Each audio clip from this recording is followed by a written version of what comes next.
Stay. Okay. Hello. Welcome to the Shitty Lighting Cooking Show. Yes, I'm Link, the only one that's ever been on camera, other than I think you may have seen my husband at one point. Yeah, he's not a big fan of being on camera. But anyway, I've been wanting to do this dish for like a week now. I was finally able to get the stuff for it. Couple things I had to change right off the bat. We're making something called Yukgaejang. The recipe is from thespruceeats.com. So it calls for brisket. Brisket is expensive. I don't have brisket money. I do have chuck roast money though, but it needs to be nice, soft, like brisket. But if you cook a chuck roast in the slow cooker for like, oh, not the slow cooker, the slow cooker works too, or the Instant Pot for like an hour kind of thing, it actually really softens up. Done this before. So in my Instant Pot back here, right there, you can see that. I have it's like a 2-pound chuck roast and some goju-garu. Goju-garu is this. It is a spicy red pepper, mainly Korean, where Koreans use it. Gochujang right here is the fermented pepper paste. It's the exact same pepper. Pretty sure this is fermented. For some reason, this in my head as it's fermented. It might not be. Oh well. Anyway, if it is, I'm wrong. I'm sorry. But same pepper, so pretty much same level of spice. I'm going to be adding both of those to the soup to give it this nice red look.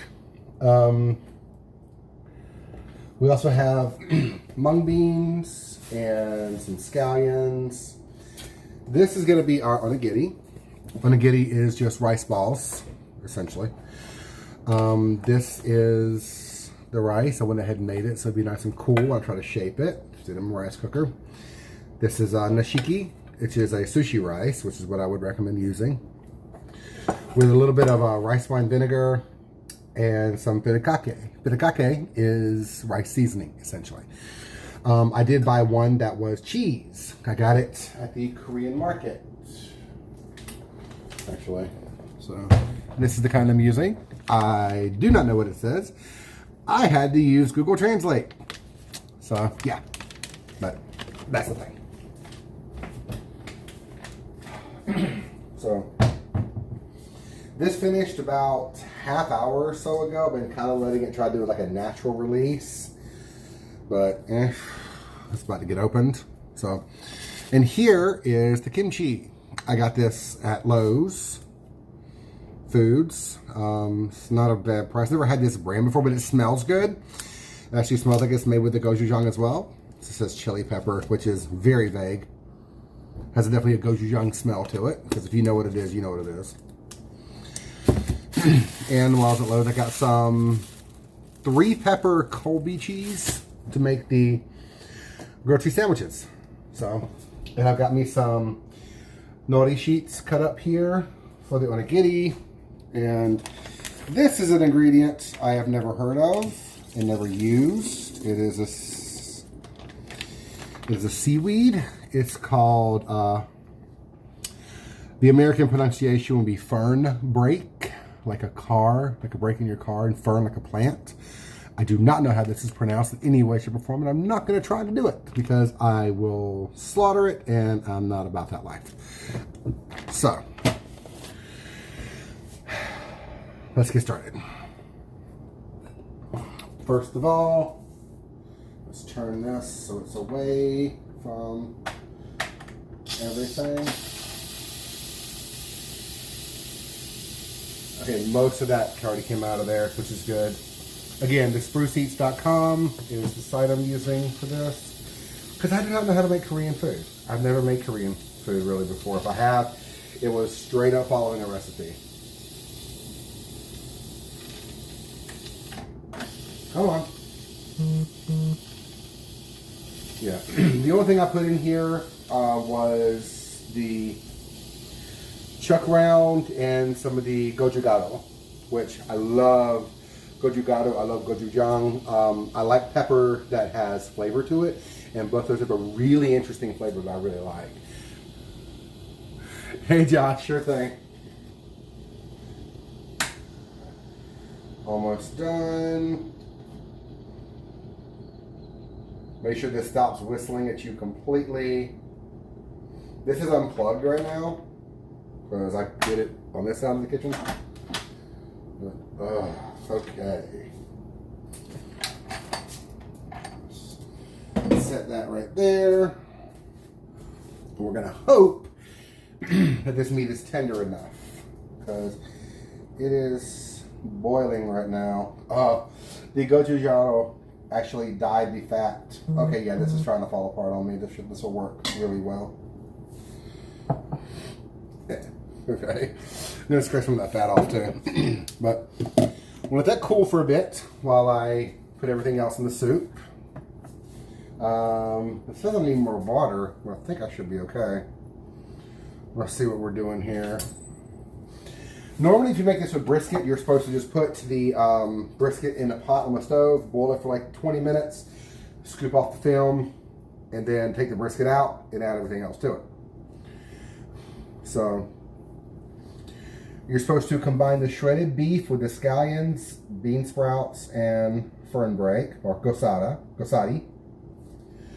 So, what I'm going to do,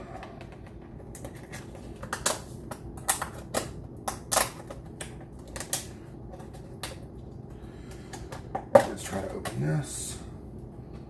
That does smell good. Just going to dump a handful of that in there. I need the fernbreak now, or gosati. I'm going to say gosati. So, these look weird as shit. I'm not going to play. Like, I think these might be the roots. I don't know.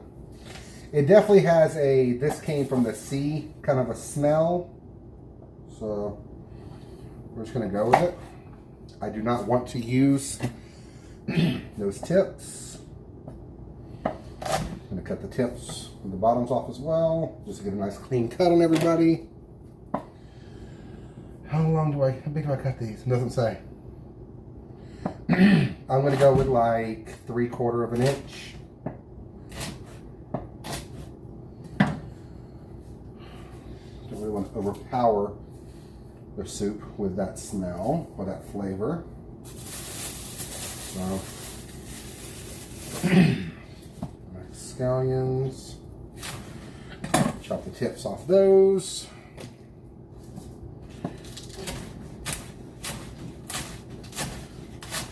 Cut these at an angle.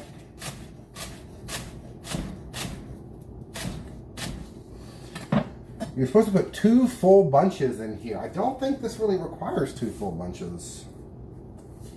I'm just going to do 1. I mean, it should be fine. Okay. Seasoned beef and vegetables with garlic. Okay. Again, I'm using the garlic powder I have because I'm not trying to use anything else or buy any more garlic until I use this stuff up. I think it calls for like 2 cloves. This is the equivalent of about 5 because I love garlic. Sesame oil. I have like a teaspoon of sesame oil left, if that. So this will work. This will have to work.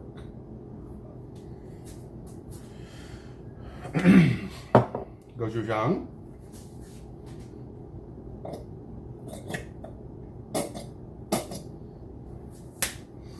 There's already some gochujang in here, but I'm going to add a little bit more because I cooked it with the gochujang.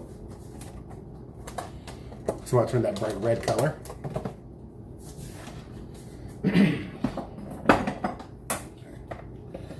Plug you back in. Make sure everybody's free and loose and able to move.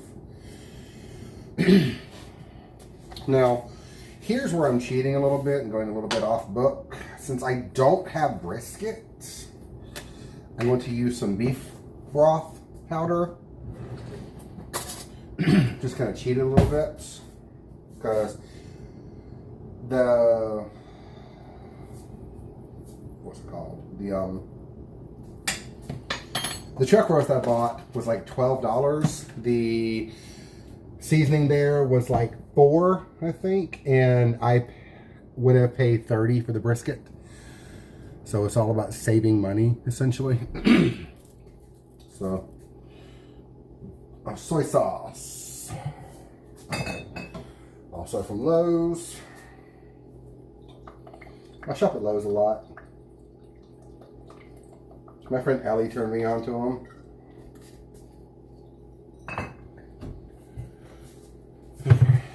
Let's see. Add seasoned ingredients to broth and bring to a boil. Simmer for about 5 minutes. I'm going to hit the saute button because that will heat everything up.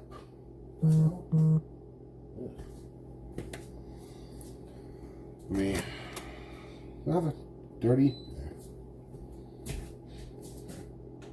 Oh, saute. I gotta hit start. Okay.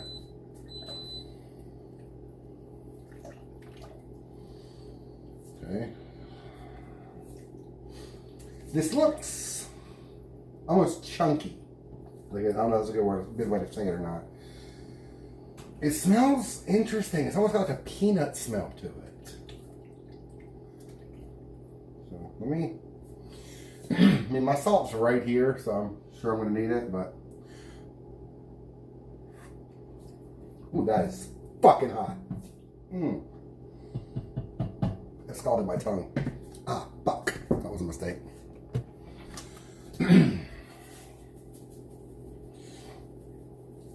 It does need salt, but ugh. Yeah, that was definitely a fucking mistake. Tip of my tongue's burned now. Okay. Other than shredding the beef in a few minutes, that's all there is to that. So I'm going to go ahead and get on to my onigiri. I've got my rice here. This has the furikake in it and some dark soy. So I can flatten this out to one big disc. Then I will more easily be able to cut it or divide it into 4 pieces. Actually, I'm going to do 6.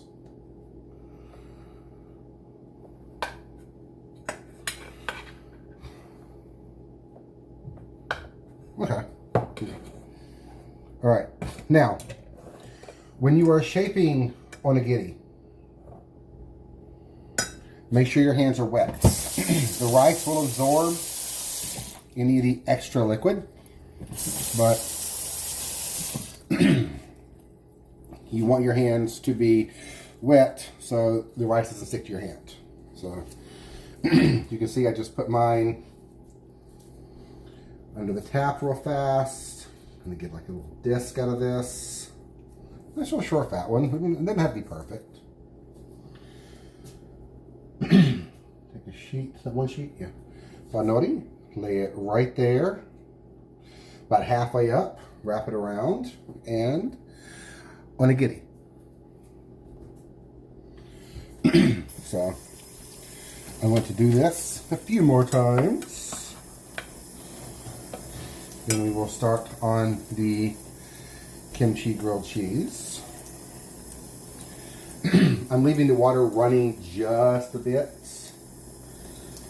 so that I can get everything in there.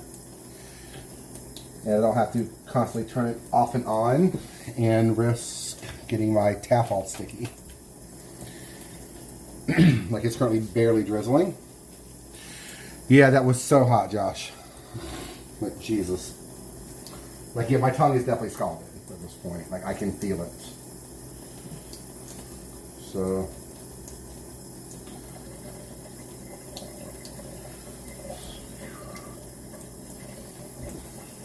got 3 down. Again, this is a cheese flavored furikake. You can get any kind you want. There was an entire shelf of furikake when I was at the Korean grocery store earlier. And if you don't follow me on TikTok, some lady in the Korean grocery store got super excited that I was making this. She's like, well, if nobody else tells you today, I'm proud of you. And I was like, oh my God, this is so cool. She even complimented like the way I said furikake. So, yeah, we were discussing hot pots. How there's no decent ones around here at all.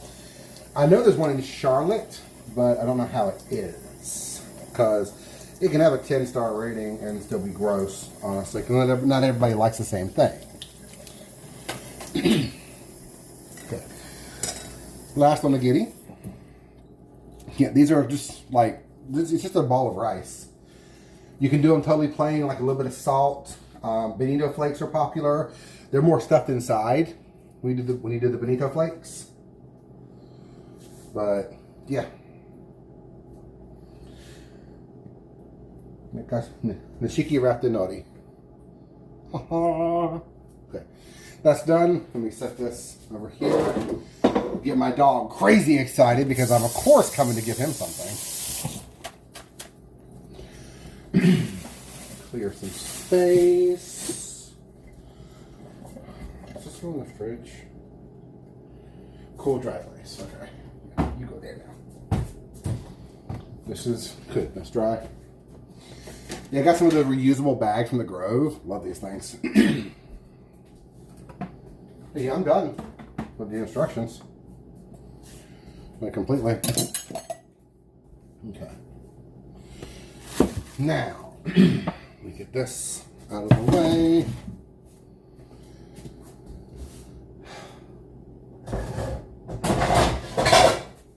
Got my good frying pan here. This is the one I use mainly for like grilled cheese and burgers and things like that. It heats really well and really evenly.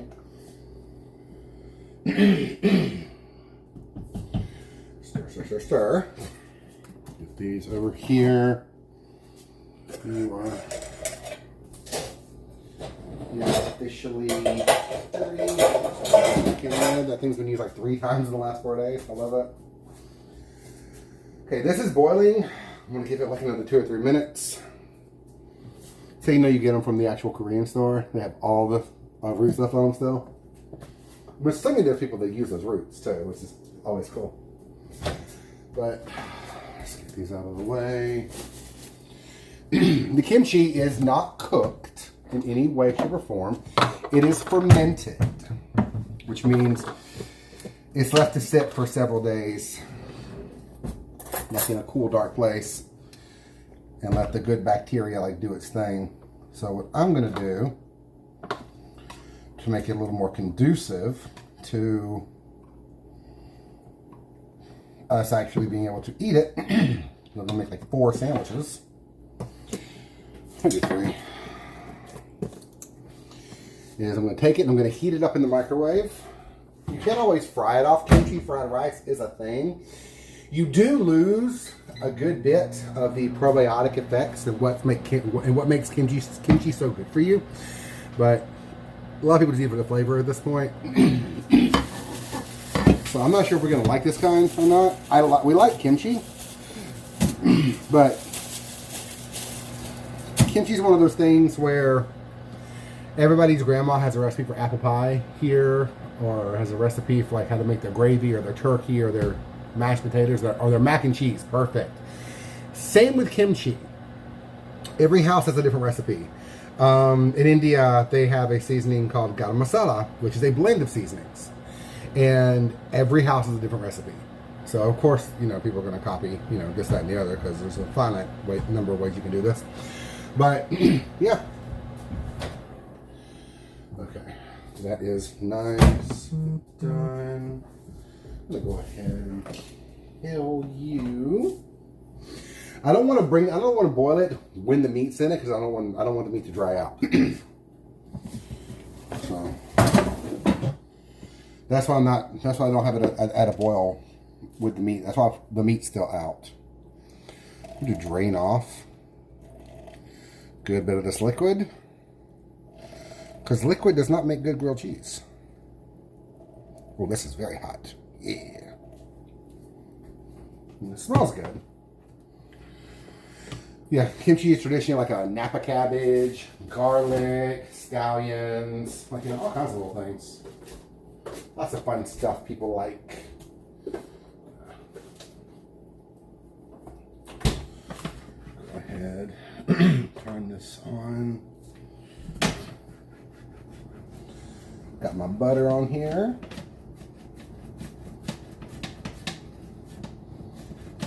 I'm going to be using sourdough today. It's what we have. And a lot of Asian recipes and ideas are built around the combination of sweet, sour, salty, savory. And we currently have sourdough, which is what we normally buy. So that is what I'll be using today.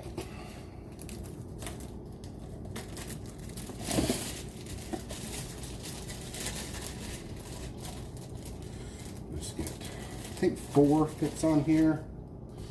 I'm unsure.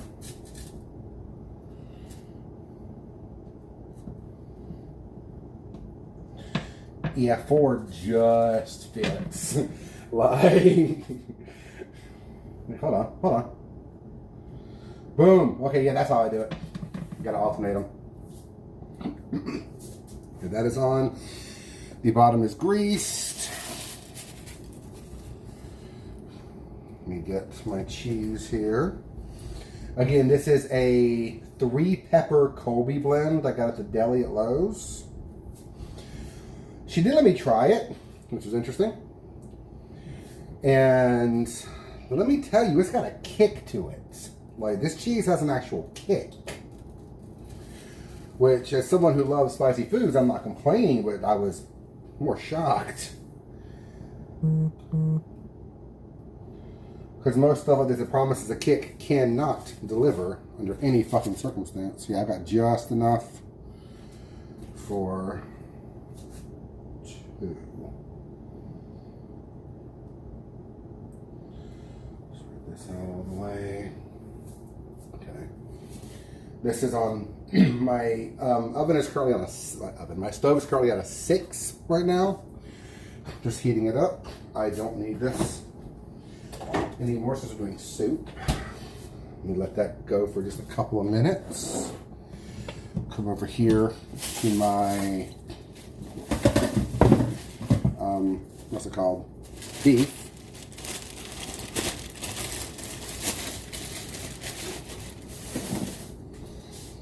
Pull this over here. Let's get a knife. I'm going to try to cut some of the fat off. You can see right here. That layer is fat. This is all meat. Like, we don't really want to eat the fat. You can. It's more of a preference thing. Oh, yeah. This is coming right off. Hell yeah. Okay, yeah. This cooked. This cooked. Yeah. Okay. Because normally when you buy this, like if you buy it pre-packaged, it's going to have a fat cap on it. You want the fat cap when you cook it, in all fairness, because that's going to give you a lot of flavor. But yeah, I'm just pushing the knife down the sides and letting it shred itself at this point, because I'm going with the grain because I want this shredded. You can use a fork, you can use your hands. I'm sticking with the knife just because it's already, well, because it's already dirty, honestly. Uh-oh. Another fat piece of the fat cap. Let's get it off of there. Okay. Boom, boom, boom. Okay. There we go. Yeah.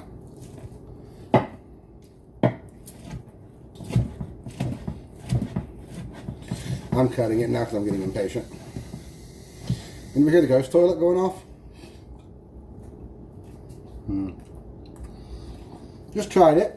I mean, no, it's a little dry, but it's gonna be served in a soup, so it'll be fun.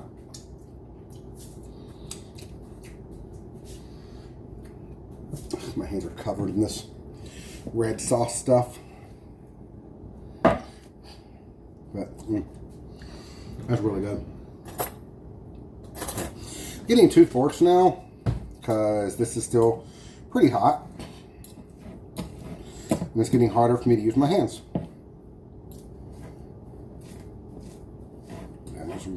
shreds at this point.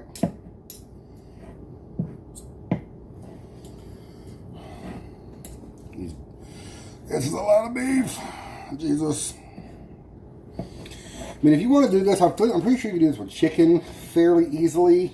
I was initially going to do it with chicken, but then I was like, you know what? Screw that. Like, if I'm going to do it the first time, I'm going to do it the way they say to do it. So,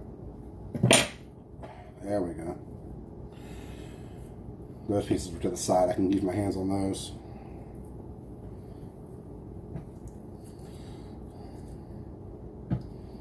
Okay.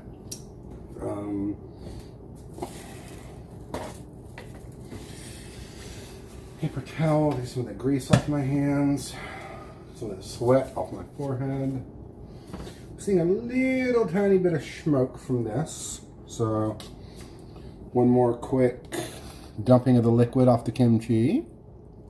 Oh, careful now. I want to see.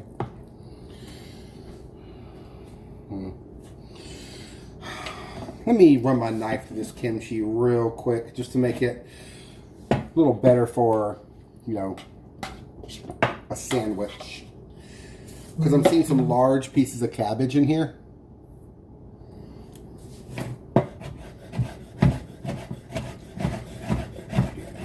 You can do this when it's hot or cold. I just want it to, I don't want to bite into it and pull out a big thing of like flaming hot kimchi and get it all down my chin. So yeah, just a couple times with the knife. So, yeah. Okay, here we go. Get a good spoonful. Nice and dead center. A good spoonful. Nice and dead center. A little more. You can take some more too. There we go. Okay. Now, let's hope and pray I didn't burn the bread. Yay, I didn't. Where's the paper towels?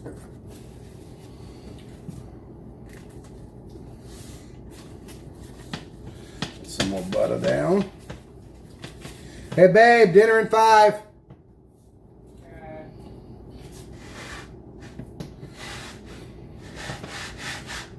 Move this around, put that right back there. Okay, now we got this big old bowl over here. Let's get our meat back into it. Wash the fat caps. That's bad. This is about 2 pounds. So,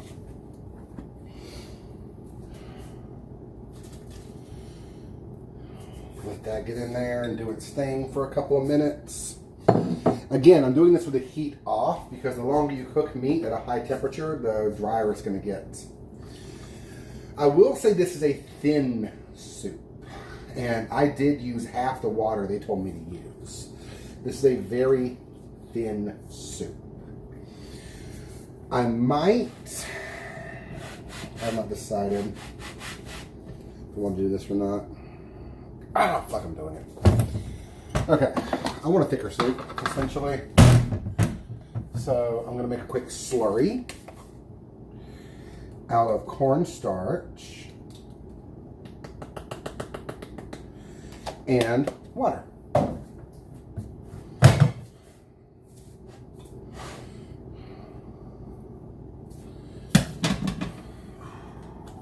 You like that move, didn't you?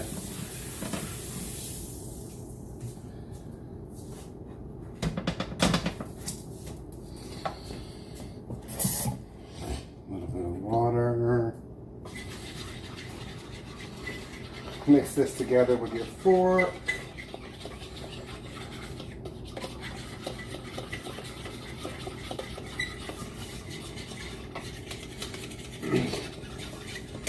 Since the cornstarch, or corn flour, whatever you want to call it, is so small, mix it with some water to get it ready.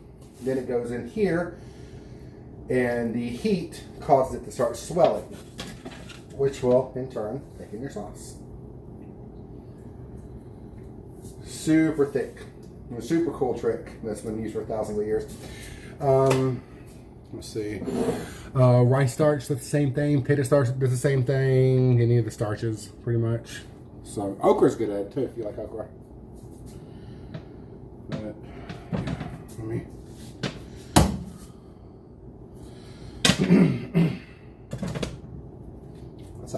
This one's fucking perfect. She's up there, right there. So, but okay, I'm done. Let's see. That wasn't bad. That was 30 minutes. So yeah, not bad at all. I did start like 2 hours beforehand. So, but yeah, that was just like throw in and walk away. So yeah, but.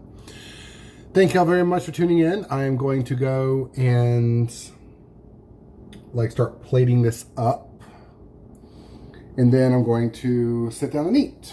So I will post the pictures down below, of course, and on my main Facebook. Tune in for tomorrow night. I'm thinking a Tuscan chicken with like sun-dried tomatoes and cream.